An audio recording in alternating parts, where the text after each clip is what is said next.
ಹೊರಗಿನಿಂದ ಗಂಭೀರವಾಗಿ ಕಾಣುವ ಗೋಳಗುಮ್ಮಟ ಒಳಗೆ ಮಾತ್ರ ಧ್ವನಿಯೊಂದಿಗೆ ಆಟ ಆಡುವ ಒಂದು ವೈಜ್ಞಾನಿಕ ಅದ್ಭುತ. ಇಂದು ಜಗತ್ತು ಅದನ್ನ ವಿಸ್ಪರಿಂಗ್ ಗ್ಯಾಲರಿ ಎಂದು ಕರೆಯುತ್ತದೆ. ಗುಂಬಜ್ ಮೇಲ್ಭಾಗದ ಸುತ್ತಲೂ ನಿರ್ಮಿಸಲಾದ ಆ ವೃತ್ತಾಕಾರದ ಗ್ಯಾಲರಿಯಲ್ಲಿ ಯಾರಾದರೂ ನಿಧಾನವಾಗಿ ಪಿಸು ಮಾತಾಡಿದರೂ ಆ ಶಬ್ದ ಮತ್ತೊಂದು ತುದಿಗೆ ಸ್ಪಷ್ಟವಾಗಿ ಕೇಳಿಸುತ್ತದೆ. ಒಂದು ಚಪ್ಪಾಳೆ ಹೊಡೆದರೆ ಪ್ರತಿಧ್ವನಿ ಹಲವು ಬಾರಿ ಹಿಂದಿರುಗುತ್ತದೆ. ಜನಪ್ರಿಯವಾಗಿ 7 ಬಾರಿ ಪ್ರತಿಧ್ವನಿ ಬರುತ್ತದೆ ಎಂದು ಹೇಳ್ತಾರೆ. ಆದರೆ ನಿಜವಾಗಿ ಅದು ಪರಿಸ್ಥಿತಿ ಮತ್ತು ಧ್ವನಿಯ ತೀವ್ರತೆಯ ಮೇಲೆ ಬದಲಾಗ್ತದೆ. ಇದರ ಹಿಂದೆ ಅಕೌಸ್ಟಿಕ್ ಸೈನ್ಸ್ ಕೆಲಸ ಮಾಡ್ತದೆ.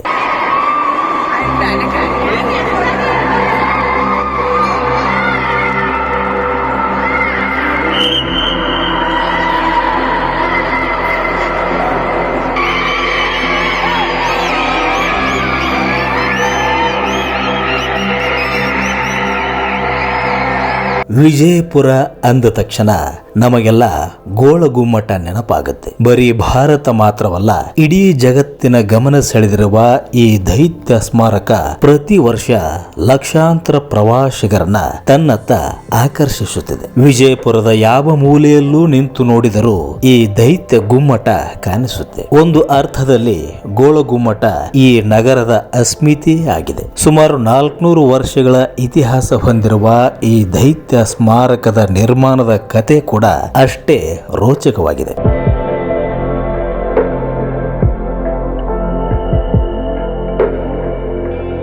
ಮಧ್ಯಯುಗೀನ ಕಾಲದಲ್ಲಿ ದಕ್ಕನ್ ಪ್ರದೇಶ ರಾಜಕೀಯ ಏರಿಳಿತಗಳನ್ನು ಕಂಡಿತು. ಬಹಮನಿ ಸಾಮ್ರಾಜ್ಯ ತುಂಡಾಗಿ ಅದರ ಅವಶೇಷಗಳಿಂದ 5 ರಾಜ್ಯಗಳು ಹುಟ್ಟಿಕೊಂಡವು. ಅವುಗಳಲ್ಲಿ ಪ್ರಮುಖವಾದುದು ಬಿಜಾಪುರ್ ಆದಿಲ್ ಶಾಹಿ ವಂಶ. ಸುಮಾರು 200 ವರ್ಷಗಳ ಕಾಲ ಬಿಜಾಪುರವನ್ನ ರಾಜಧಾನಿಯನ್ನಾಗಿ ಮಾಡಿಕೊಂಡು ಆಳ್ವಿಕೆ ನಡೆಸಿದ ಆದಿಲ್ ಶಾಹಿ ಸುಲ್ತಾನರು ಕಲೆ, ಸಾಹಿತ್ಯ, ಸಂಗೀತ, ನೀರಾವರಿ ಹಾಗೂ ವಾಸ್ತುಶಿಲ್ಪಕ್ಕೆ ಅಪಾರ ಕೊಡುಗೆ ನೀಡಿದರು.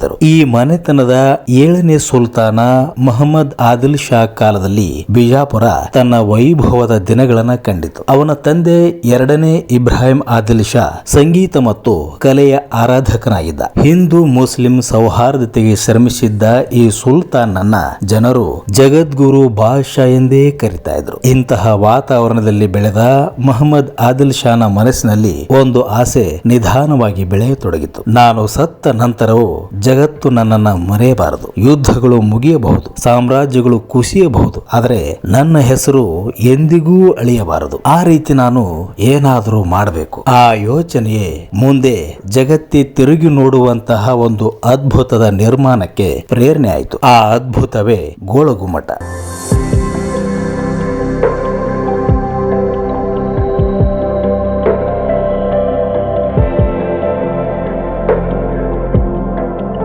ಗೋಳಗುಮ್ಮಟ ನಿರ್ಮಾಣ ನಡೆಯುತ್ತಿದ್ದ ಕಾಲದಲ್ಲೇ ವಿಶ್ವವಿಖ್ಯಾತ ತಾಜ್ ಮಹಲ್ ನಿರ್ಮಾಣ ಕಾರ್ಯವು ನಡೀತಾ ಇತ್ತು. ಉತ್ತರ ಭಾರತದಲ್ಲಿ ಮೊಘಲ ಸಾಮ್ರಾಜ್ಯ ಬಲಿಷ್ಠವಾಗ್ತಾ ಇತ್ತು. ಕಲೆ, ವಾಸ್ತುಶಿಲ್ಪದಲ್ಲಿ ಮೊಘಲರು ಅದ್ಭುತ ಸಾಧನೆ ಮಾಡಿದರು. ಮೊಘಲರಿಗೆ ಪೈಪೋಟಿ ನೀಡಿ ಅವರ ವಾಸ್ತುಶಿಲ್ಪಗಳನ್ನ ಮೀರಿಸುವ ಅದ್ಭುತವೊಂದು ದಕ್ಕನ್ ಭಾಗದಲ್ಲಿ ನಿರ್ಮಾಣ ಆಗಬೇಕು ಎಂಬ ಮಹತ್ವಾಕಾಂಕ್ಷೆ ಸುಲ್ತಾನ್ ಮಹಮ್ಮದ್ ಆದಿಲ್ ಶಾ ಮನಸ್ಸಿನಲ್ಲಿ ಮೂಡಿತು. 1626-27 ಅವಧಿಯಲ್ಲಿ ಈ ದೈತ್ಯ ಸ್ಮಾರಕದ ನಿರ್ಮಾಣ ಆರಂಭವಾಯಿತು. ಬಿಜಾಪುರಕ್ಕೆ ಸಾವಿರಾರು ಕಾರ್ಮಿಕರು, ಶಿಲ್ಪಿಗಳು, ಇಂಜಿನಿಯರ್ಗಳು ಹರಿದು ಬಂದರು. ದಕ್ಕನ್ ಪ್ರದೇಶದ ಕಲ್ಲು, ಸುಣ್ಣ, ಪರ್ಷಿಯನ್ ವಾಸ್ತುಶೈಲಿ ಮತ್ತು ಭಾರತೀಯ ಕಲಾತ್ಮಕತೆ ಇವೆಲ್ಲ ಸೇರಿ ಒಂದು ಅಸಾಧಾರಣ ಕನಸು ನಿಧಾನವಾಗಿ ರೂಪ ಪಡೆಯತೊಡಗಿತು. ಆ ಕಾಲದಲ್ಲಿ ಆಧುನಿಕ ಇಂಜಿನಿಯರಿಂಗ್ ತಂತ್ರಜ್ಞಾನ ಇರಲಿಲ್ಲ, ಕಂಪ್ಯೂಟರ್ ಲೆಕ್ಕಾಚಾರಗಳಿರಲಿಲ್ಲ. ಆ ಕಾಲದಲ್ಲಿ ಜಗತ್ತಿನ ಅತಿ ದೊಡ್ಡ ಅನ್ಸಪೋರ್ಟೆಡ್ ಡೋಮ್ಸ್ ಗಳಲ್ಲಿ ಒಂದನ್ನ ನಿರ್ಮಿಸುವ ಸಾಹಸಕ್ಕೆ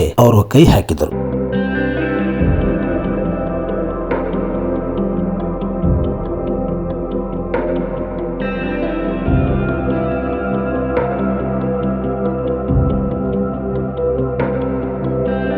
ಈ ಭವ್ಯ ನಿರ್ಮಾಣದ ವಾಸ್ತುಶಿಲ್ಪಿ ದಾಬೋಲ್ನ ಯಾಕೂತ್ ಪರ್ಷಿಯನ್ ಶೈಲಿಯ ವಾಸ್ತುಶಿಲ್ಪ, ಭಾರಿ ಗುಮ್ಮಟಗಳ ನಿರ್ಮಾಣ ತಂತ್ರ ಮತ್ತು ಇಸ್ಲಾಮಿಕ್ ವಾಸ್ತು ವಿನ್ಯಾಸಗಳಲ್ಲಿ ಪರಿಣತಿ ಹೊಂದಿದ್ದನೆಂದು ನಂಬಲಾಗ್ತದೆ. ಮಹಮ್ಮದ್ ಆದಿಲ್ ಶಾ ತನ್ನ ಕನಸಿನ ಸಮಾಧಿಯನ್ನ ನಿರ್ಮಿಸಲು ಅತ್ಯುತ್ತಮ ಶಿಲ್ಪಿಗಳು ಮತ್ತು ಇಂಜಿನಿಯರ್ಗಳನ್ನ ಬಿಜಾಪುರಕ್ಕೆ ಕರೆಸಿಕೊಂಡಾಗ ಯಾಕೂತ್ ಕೂಡ ಅವರಲ್ಲಿ ಒಬ್ಬನಾಗಿದ್ದ. ನಂತರ ಅವನಿಗೆ ಗೋಳಗುಮ್ಮಟ ನಿರ್ಮಾಣದ ಮಹತ್ತರ ಜವಾಬ್ದಾರಿಯನ್ನ ನೀಡಲಾಯಿತು. ಗೋಳಗುಮ್ಮಟ ಗುಮ್ಮಟದ ಹೃದಯವೇ ಅದರ ಭಾರಿ ಗುಮ್ಮಟ. ಸುಮಾರು 44 ಮೀಟರ್ ಹೊರವ್ಯಾಸ ಹೊಂದಿರುವ ಈ ಡೋಮ್ ಮಧ್ಯದಲ್ಲಿ ಯಾವುದೇ ಪಿಲ್ಲರ್ ಇಲ್ಲದೆ ನಿಂತಿದೆ. ಒಳಭಾಗದ ವ್ಯಾಸ ಸುಮಾರು 38 ಮೀಟರ್ ಇದೆ. 51 ಮೀಟರ್ಗಿಂತ ಹೆಚ್ಚು ಎತ್ತರದಲ್ಲಿ ಆಕಾಶದತ್ತ ಎದ್ದು ನಿಂತಿರುವ ಈ ಸ್ಮಾರಕ 47.5 ಮೀಟರ್ ಉದ್ದ ಮತ್ತು ಅಗಲ ಹೊಂದಿರುವ ಭಾರಿ ಚೌಕಾಕಾರದ ಅಡಿಪಾಯದ ಮೇಲೆ ನಿಂತಿದೆ. ಒಳಗಿನ ಮುಖ್ಯ ಸಭಾಂಗಣವು ಸುಮಾರು 18,000 ಚದರ ಅಡಿ ವ್ಯಾಪ್ತಿಯನ್ನು ಹೊಂದಿದೆ. ಡೋಮ್ ಮೇಲಿನಿಂದ ಕೆಳಗೆ ನೋಡಿದಾಗ ಮನುಷ್ಯರು ಇರುವೆಗಳಂತೆ ಚಿಕ್ಕದಾಗಿ ಕಾಣ್ತಾರೆ.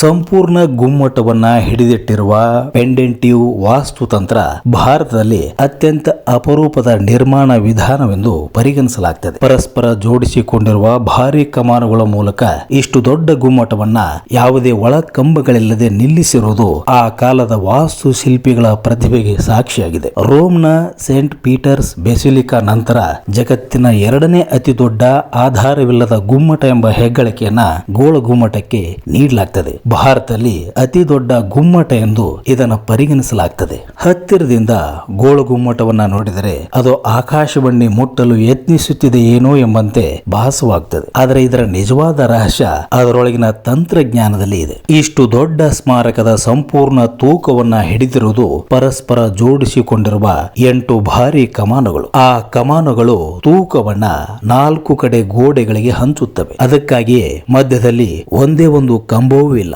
17ನೇ ಶತಮಾನದಲ್ಲಿ ಇಂತಹ ಇಂಜಿನಿಯರಿಂಗ್ ಸಾಧನೆ ಮಾಡಿರುವುದು ಇಂದಿಗೂ ಜನರನ್ನ ಆಶ್ಚರ್ಯಕ್ಕೀಡು ಮಾಡುತ್ತದೆ. ಇತಿಹಾಸಕಾರ ಪ್ರಕಾರ ಇಂತಹ ದೊಡ್ಡ ಗುಂಬಜ್ ನಿರ್ಮಿಸುವುದು ಆ ಕಾಲದಲ್ಲಿ ಅಪಾರ ಸವಾಲಾಗಿತ್ತು. ಜನಪದ ಕಥೆಗಳ ಪ್ರಕಾರ ನಿರ್ಮಾಣದ ಸಮಯದಲ್ಲಿ ಅನೇಕ ಅಪಘಾತಗಳು ನಡೆದವು. ಮರದ ಆಧಾರಗಳು ಕುಸಿದವು. ಹಲವಾರು ಕಾರ್ಮಿಕರು ಪ್ರಾಣ ಕಳೆದುಕೊಂಡರು. ಆದರೂ ಕೆಲಸ ನಿಲ್ಲಲಿಲ್ಲ. ಏಕೆಂದರೆ ಇದು ಕೇವಲ ಒಂದು ಕಟ್ಟಡವಲ್ಲ, ಒಬ್ಬ ರಾಜ ತನ್ನ ಹೆಸರನ್ನ ಶಾಶ್ವತವಾಗಿಸಲು ಕಂಡ ಕನಸು.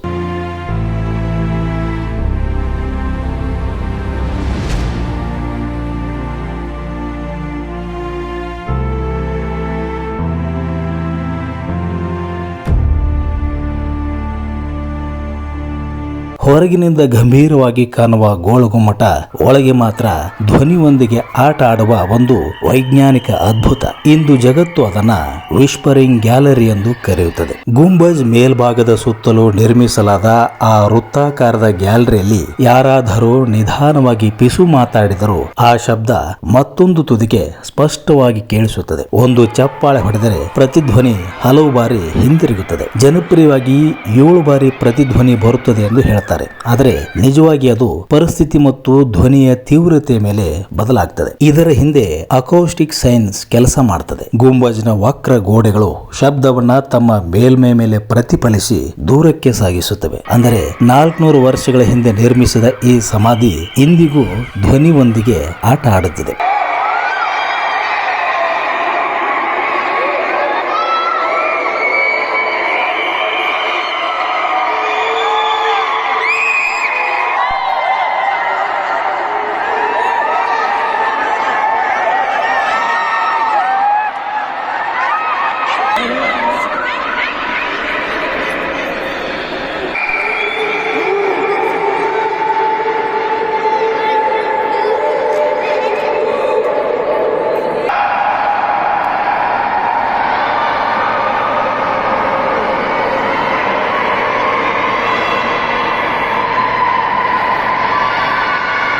ಮೇಲಿನ ವಿಸ್ಪರಿಂಗ್ ಗ್ಯಾಲರಿಗೆ ಹೋಗಲು 4 ಮೂಲೆಗಳಲ್ಲಿರುವ ಮೀನಾರ್ಗಳ ಒಳಗಿನ ಸುತ್ತು ಮೆಟ್ಟಿಲುಗಳನ್ನು ಏರಬೇಕು. ಸುಮಾರು 100ಕ್ಕೂ ಹೆಚ್ಚು ಮೆಟ್ಟಿಲುಗಳನ್ನು ಹತ್ತಿದ ನಂತರ ಮಾತ್ರ ನಮಗೆ ಗ್ಯಾಲರಿ ಸಿಗುತ್ತೆ. ಆ ಮೆಟ್ಟಿಲುಗಳನ್ನು ಹತ್ತುತ್ತಾ ಹೋಗುವಾಗ ನಿಧಾನವಾಗಿ ಹೊರಗಿನ ಶಬ್ದ ಕಡಿಮೆ ಆಗ್ತದೆ. ತಂಪಾದ ಗಾಳಿ ಮಾತ್ರ ಕೇಳಿಸುತ್ತದೆ. ಮತ್ತೆ ಒಂದು ಕ್ಷಣದಲ್ಲಿ ವಿಜಯಪುರ ನಗರ ಸಂಪೂರ್ಣವಾಗಿ ಕಣ್ಣು ಮುಂದೆ ತೆರೆದುಕೊಳ್ಳುತ್ತದೆ. ಆ ಮೀನಾರ್ಗಳು ಕೇವಲ ಅಲಂಕಾರಕ್ಕಾಗಿ ಮಾತ್ರ ನಿರ್ಮಿಸಿಲ್ಲ, ಅವು ಇಡೀ ಕಟ್ಟಡಕ್ಕೆ ಸಮತೋಲನವನ್ನ ನೀಡುತ್ತವೆ. ಪ್ರತಿಯೊಂದು ಮೀನಾರ್ 8 ಮುಖದ ಆಕಾರದಲ್ಲಿದ್ದು 7 ಹಂತಗಳನ್ನು ಹೊಂದಿದೆ.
ಗೋಳು ಗುಮ್ಮಟದ ಹೊರಗಿನ ಗೋಡೆಗಳು ಅಷ್ಟೇ ಭವ್ಯವಾಗಿವೆ. ಕಪ್ಪು ಬಸಾಲ್ಟ್ ಕಲ್ಲಿನ ಮೇಲೆ ಮಾಡಲಾದ ಪ್ಲಾಸ್ಟರ್ ಅಲಂಕಾರಗಳು, ದೊಡ್ಡ ಕಮಾನುಗಳು, ಹೂವಿನ ವಿನ್ಯಾಸಗಳು, ಶಿಲ್ಪಕಲೆ ಮತ್ತು ಮೇಲ್ಭಾಗದ ಮೆರ್ಲಾನ್ ಮಾದರಿಯ ಅಂಚುಗಳು ಕಟ್ಟಡಕ್ಕೆ ರಾಜಮನೆತನದ ಗಂಭೀರತೆಯನ್ನು ನೀಡುತ್ತವೆ. ಕಟ್ಟಡದ ಹೊರಗಿನ ಗೋಡೆಗಳ ಮೇಲೆ ಪಾರಿವಾಳಗಳು, ಆನೆಗಳು, ಕಮಲದ ದಳಗಳು ಹಾಗೂ ಅಲಂಕಾರಿಕ ಸರಪಳಿಗಳ ಕೆತ್ತನೆಗಳನ್ನ ಕಾಣಬಹುದು. ಸಂಜೆ ಸಮಯದಲ್ಲಿ ಸೂರ್ಯನ ಬೆಳಕು ಗುಂಬಜ್ ಮೇಲೆ ಬೀಳುವಾಗ ಅದು ನಿಧಾನವಾಗಿ ಬೂದು ಬಣ್ಣದಿಂದ ಚಿನ್ನದ ಬಣ್ಣಕ್ಕೆ ತಿರುಗುತ್ತಿರುವಂತೆ ಕಾಣಿಸುತ್ತದೆ. ಆ ಕ್ಷಣದಲ್ಲಿ ಗೋಲ್ ಗುಂಬಜ್ ಕೇವಲ ಸಮಾಧಿಯಂತೆ ಕಾಣುವುದಿಲ್ಲ, ಒಂದು ಸಾಮ್ರಾಜ್ಯದ ಕೊನೆಯ ಉಸಿರಿನಂತೆ ಕಾಣುತ್ತದೆ.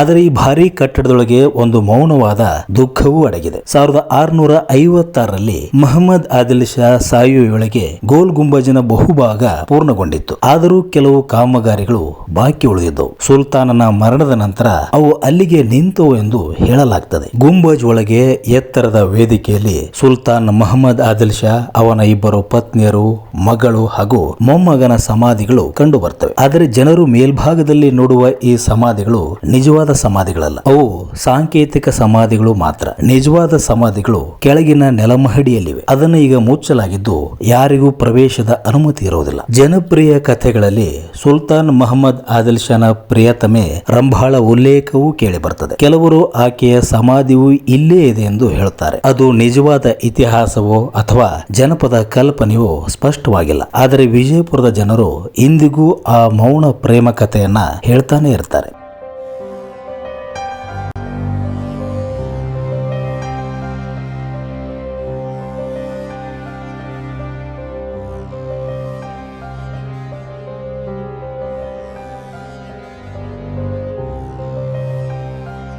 ಗೋಳಗುಮ್ಮಟ ಕೇವಲ ಒಂದು ಸಮಾಧಿ ಮಾತ್ರವಲ್ಲ, ಅದರ ಸುತ್ತಮುತ್ತ ಸಂಪೂರ್ಣ ರಾಜಮನೆತನದ ಸಮಾಧಿ ಸಂಕೀರ್ಣವನ್ನ ನಿರ್ಮಿಸಲಾಗಿದೆ. ಮುಖ್ಯ ಗುಮ್ಮಟದ ಪಕ್ಕದಲ್ಲೇ ಒಂದು ಸುಂದರ ಮಸೀದಿ ಕಾಣುತ್ತದೆ. ಈ ಮಸೀದಿಯಲ್ಲಿ ಸುಲ್ತಾನ್ ಮತ್ತು ಅರಮನೆಗೆ ಸಂಬಂಧಿಸಿದವರು ಪ್ರಾರ್ಥನೆ ಸಲ್ಲಿಸುತ್ತಿದ್ದರು ಎಂದು ಹೇಳಲಾಗ್ತದೆ. ಅದರ ಜೊತೆಗೆ ನಖರ ಖಾನ ಎಂಬ ಕಟ್ಟಡ ಇದ್ದು ಸದ್ಯ ಇದನ್ನ ಮ್ಯೂಸಿಯಂ ಆಗಿ ಪರಿವರ್ತಿಸಲಾಗಿದೆ. ಗೋಲ್ ಗುಂಬಜ್ ಪ್ರವೇಶ ಭಾಗದ ಸುತ್ತಲೂ ತೋಟಗಳು, ಕಮಾನು ದ್ವಾರಗಳು ಮತ್ತು ಕಾವಲು ಕಟ್ಟಡಗಳ ಅವಶೇಷಗಳು ಇಂದಿಗೂ ಕಾಣಿಸುತ್ತವೆ. 1686ರಲ್ಲಿ ಆದಿಲ್ ಶಾಹಿ ಸಾಮ್ರಾಜ್ಯ ಅಂತ್ಯವಾಯಿತು. ಆದರೆ ಸುಲ್ತಾನ್ ಒಬ್ಬ ತನ್ನನ್ನು ಜಗತ್ತು ಮರೆಯಬಾರದು ಎಂದು ಕಟ್ಟಿಸಿದ ಗುಂಬಜ್ ವಿಜಯಪುರದ ಆಕಾಶದ ಮೇಲೆ ಅವನ ಹೆಸರನ್ನ ಪ್ರತಿಧ್ವನಿಸುತ್ತಲೇ ಇದೆ. ಪ್ರತಿದಿನ ಸಾವಿರಾರು ಜನರು ಈ ಸ್ಮಾರಕ ನೋಡಲು ಬರ್ತಾರೆ. ಮಕ್ಕಳು ಚಪ್ಪಾಳೆ ಹೊಡೆದು ಪ್ರತಿಧ್ವನಿ ಎನಿಸುತ್ತಾರೆ. ಪ್ರವಾಸಿಗರು ಫೋಟೋ ತೆಗೆದುಕೊಳ್ಳುತ್ತಾರೆ. ಕೆಲವರು ಅದರ ಇಂಜಿನಿಯರಿಂಗ್ ನೋಡಿ ಆಶ್ಚರ್ಯ ಪಡುತ್ತಾರೆ. ಇಂದಿಗೂ ಅನೇಕ ಇಂಜಿನಿಯರ್ಗಳು, ವಾಸ್ತುಶಿಲ್ಪ ವಿದ್ಯಾರ್ಥಿಗಳು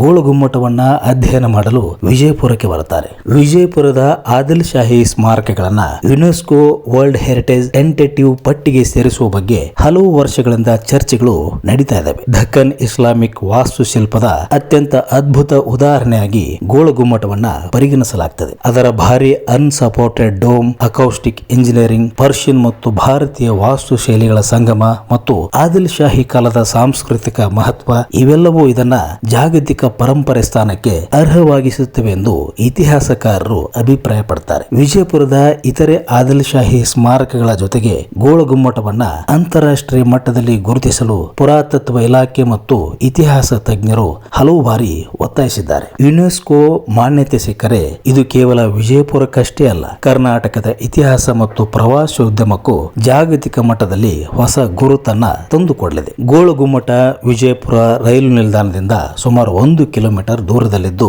ಕೇಂದ್ರ ಬಸ್ ನಿಲ್ದಾಣದಿಂದ ಸುಮಾರು 3 ಕಿಲೋಮೀಟರ್ ದೂರದಲ್ಲಿದೆ. ಇಲ್ಲಿಗೆ ಆಟೋ ಹಾಗೂ ಸ್ಥಳೀಯ ಸಾರಿಗೆ ಸೌಲಭ್ಯ ಸುಲಭವಾಗಿ ದೊರೆಯುತ್ತದೆ. ಭಾರತೀಯ ಪ್ರವಾಸಿಗರಿಗೆ 20 ರೂಪಾಯಿ ಟಿಕೆಟ್ ದರ ಇದೆ. ಸಂಜೆ ವೇಳೆಯಲ್ಲಿ ಭೇಟಿ ನೀಡಿದರೆ ಗುಂಬಜಿನ ಸೌಂದರ್ಯ ಇನ್ನಷ್ಟು ಅದ್ಭುತವಾಗಿ ಕಾಣುತ್ತದೆ. ನೀವು ವಿಜಯಪುರಕ್ಕೆ ಭೇಟಿ ನೀಡಿದರೆ ಅಪರೂಪದಲ್ಲಿ ಅಪರೂಪವಾಗಿರುವ ಈ ಸ್ಮಾರಕವನ್ನ ನೋಡೋದನ್ನ ಮಾತ್ರ ಮರಿಬೇಡಿ. ಈ ವಿಡಿಯೋ ಇಷ್ಟ ಆದ್ರೆ ನಿಮ್ಮ ಸ್ನೇಹಿತರೊಂದಿಗೆ ಮರೆಯದೆ ಶೇರ್ ಮಾಡಿ.